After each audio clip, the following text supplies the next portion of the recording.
back to the channel. In this video review, we're going to be looking at the Star Wars Black Series Cara Dune, one of my favorite characters from the Mandalorian, played by the lovely Gina Carano. This is one of the last of the old style packaging figures. Don't know if it's the very last one or the last wave of figures that still have the older style packaging. Number 101, Cara Dune. Bio on the back of the box in multiple languages. You can pause here if you want to read the bio. Multiple warnings, manufacturing information, legalese, manufacturing, barcode. I don't know if it do you any good now because they've changed style packagings and this is the older style figure. Nothing on the top. Cara Dune on the side. I like the larger Cara Dune and the small Cara Dune on the side of the packaging. Alright, let's get Cara Dune out of the box so she can start thumping some stormtroopers.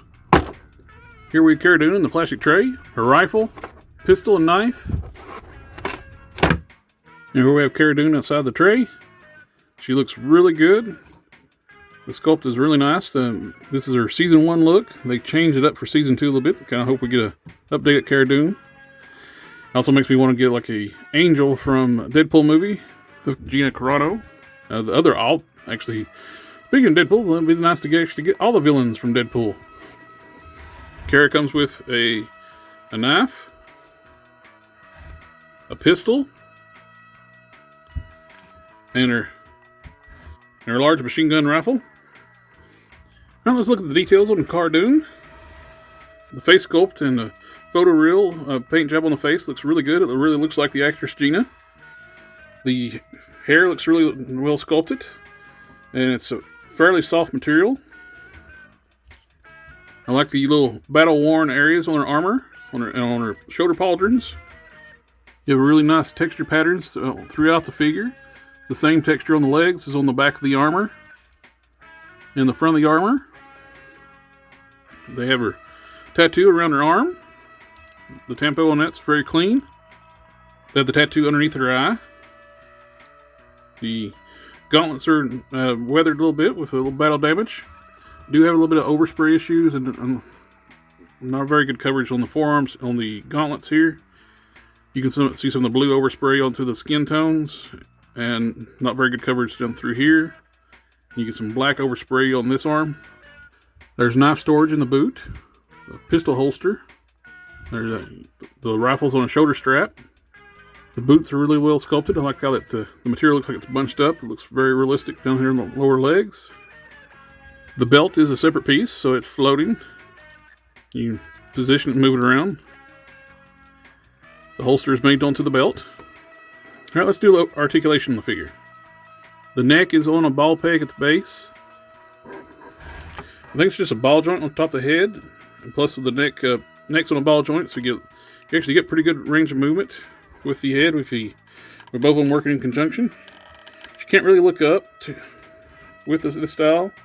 She can look down really well. She gets a pretty good tilt with this type of neck articulation. Full 360. Disc hinge shoulders. They do run into the shoulder pauldrons. So this is as far as it's going to go up. You can't do a full 360 because of the pauldrons. You can get up to here and back this far. There's no bicep swivel. It's got a single jointed elbow, but there's a swivel in the elbow as well. You can get past 90 degrees. There's a swivel here. Hinge and swivel wrist. This wrist is horizontal hinge. This wrist is a vertical hinge for holding the guns. There is no ab crunch. There's a diaphragm joint. With the diaphragm joint, she can move back fairly well. She can't really crunch forward. Instead, there's no waist twist. There's a twist with the diaphragm joint. Ball jointed hips. They can kick out this far. Thigh swivels.